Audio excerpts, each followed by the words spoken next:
Hi friends, welcome to the course Proverbs Expressive English presented by me Amirtha Devrajan. Let's begin with today's lesson. So, a little about me. Well, I'm Amirtha Devrajan. As I just said, I'm an English literature student. You can follow me on Unacademy at this given link to be regularly posted and updated with all the courses and lessons I'm posting. And also, please rate and review this course and recommend, share, and comment on each and every lesson in this course. It would be a great help. You can share these courses with your friends and tell them about this course so that they also undergo a lot of changes in their speaking. Their English becomes so that their English becomes expressive, and also they gain a lot of wisdom. So that is about that. Your feedback is really precious to me, and I'm eagerly keeping a tab on what the comments are and who all are replying and commenting. It really makes my day. Thank you so much to all those who have taken the effort to comment and tell me how they felt about it. It really means a lot. Thank you so much. Let's begin with today's lesson. The first proverb is everything comes to him who waits. Well, this is a very positive proverb to begin with. I am sure you must have heard of it because it's very famous. So this proverb teaches us patience, that one has to be patient and it will come to you. If you're waiting for something, and even if you have been waiting for that thing for a long time now, keep waiting, because that thing will definitely come. So if you're passionate about something and if your soul connects to that thing and if you're waiting for something desperately, that will happen. So let me read it out. The meaning is, if you are patient, you will get what you want. And you have to be patient, not that, oh, 2 दिन हो गए, अब 3 दिन हो गए. Not like that. You have to, make peace with the fact that it will take time. And if you, gradually allow yourself to, digest the fact that it will take some time, and you are patient, and, you're not, hyper about it, then that thing will come to you. But this is a saying. Many a times it doesn't come to you. I don't know what it is. Fate. Life is uncertain. No one can say what will happen when. So, but many a times it does come. So wait, maybe whatever you're waiting for will come. Let's look at this example now. Jill. I wish our train would get here. Jane. Everything comes to her who waits. So here it's girl, so it's changed to her. Don't get confused. You can also use him. And you can also talk in context of people, normal, not using gender. And now let's look at this example. Well, this man is asking for something, begging, but he isn't really getting what he wants. He's getting all kind of rubbish things like shoes and comb.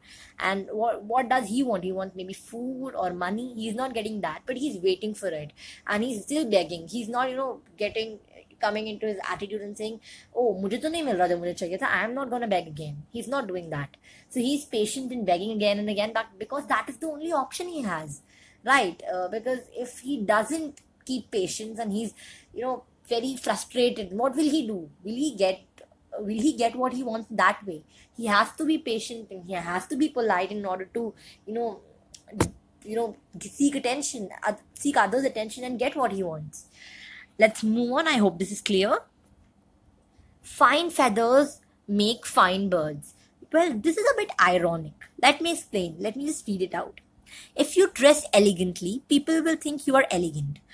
Let me just stop here before reading further. If you dress in a very elegant and very nice manner, people will think, okay, so I think she's elegant or anything of that sort. But you can also use this ironically, because to suggest that someone who dresses like that is not really that of that standard. Just because you're dressing that way doesn't make you that high standard, or doesn't make you a high class person. Because I've also discussed this proverb that clothes do not make the man.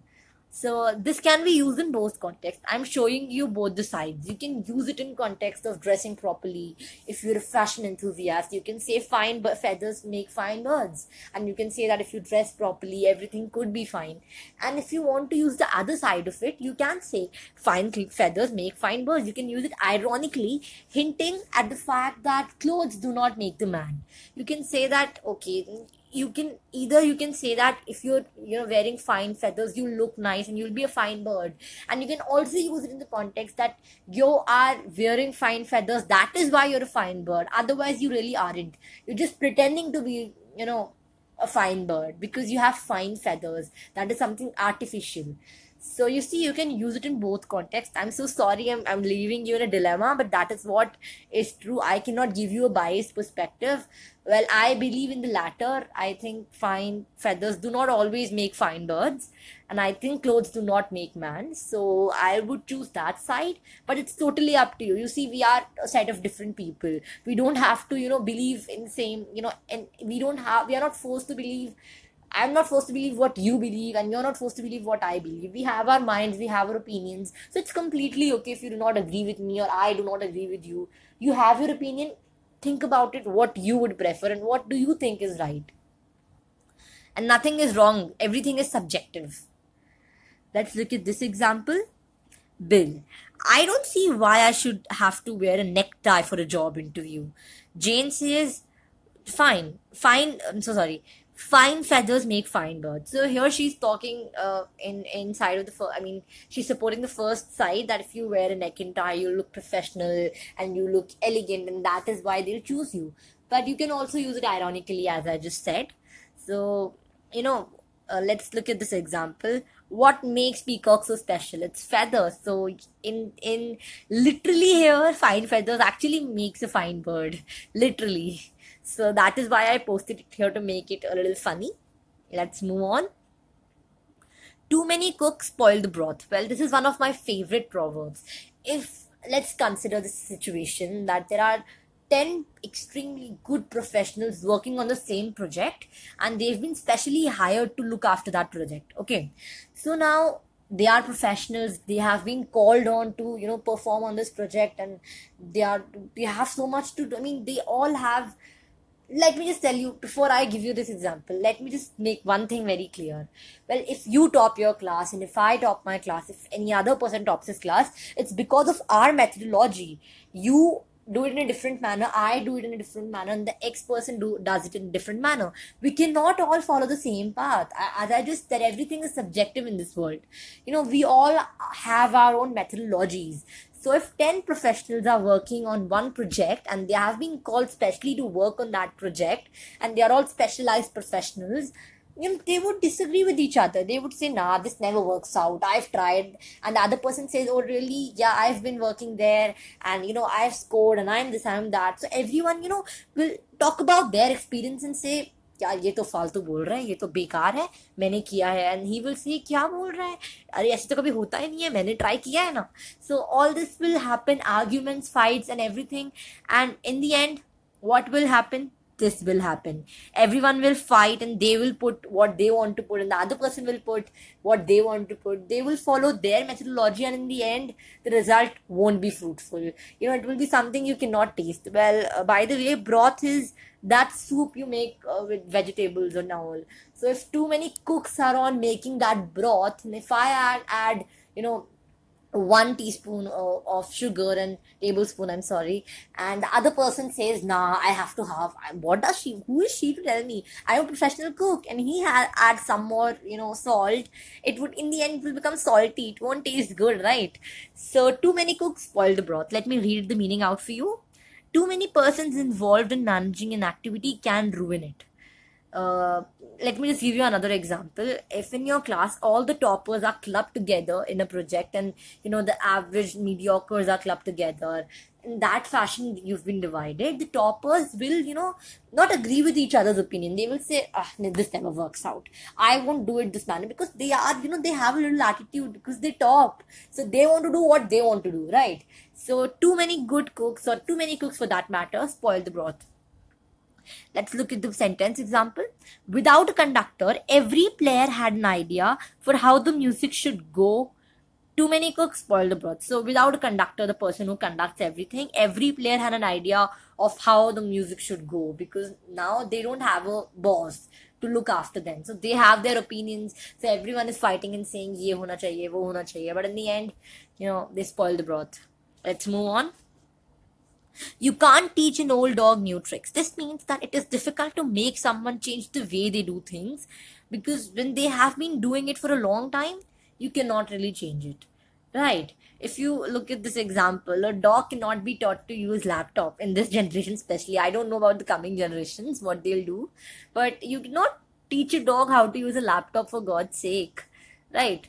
And so this basically not just refers to dog, but everyone out there. If a person is in the field, for example, if someone is doing digital marketing and they believe in making stories and selling their articles, and someone believes that you have to talk about things directly, and they're in this field for a long time. Now you cannot say you have to change the entire thing. They want you to fit in well. If they are doing something for a long time and you have to suddenly change everything, the methodology, you really can't do that. It's your field of expertise. You cannot shatter it. I'm not shatter exactly. You cannot play with it.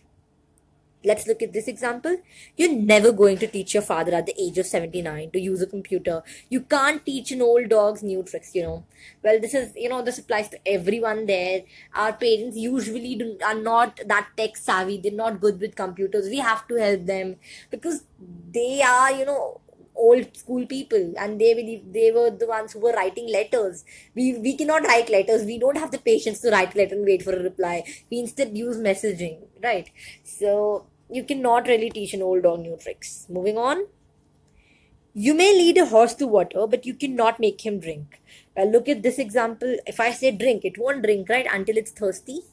And if it wants to drink, let's look at the meaning. You can give someone the opportunity to do something, but you cannot force them to do it if they do not want to. Let's look at this example now.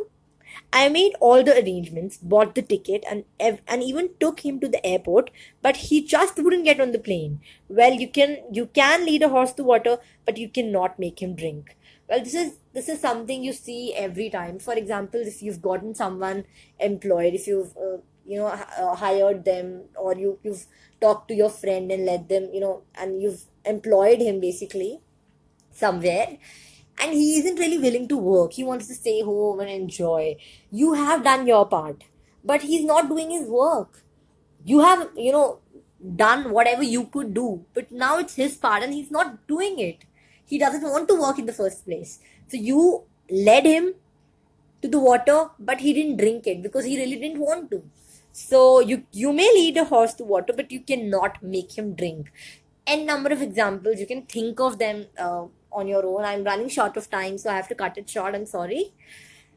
So thank you for watching, guys. Awaiting your response eagerly. Drop in the comments in the comment section below, and also drop your feedback by rating and reviewing. Thank you. Have a nice day.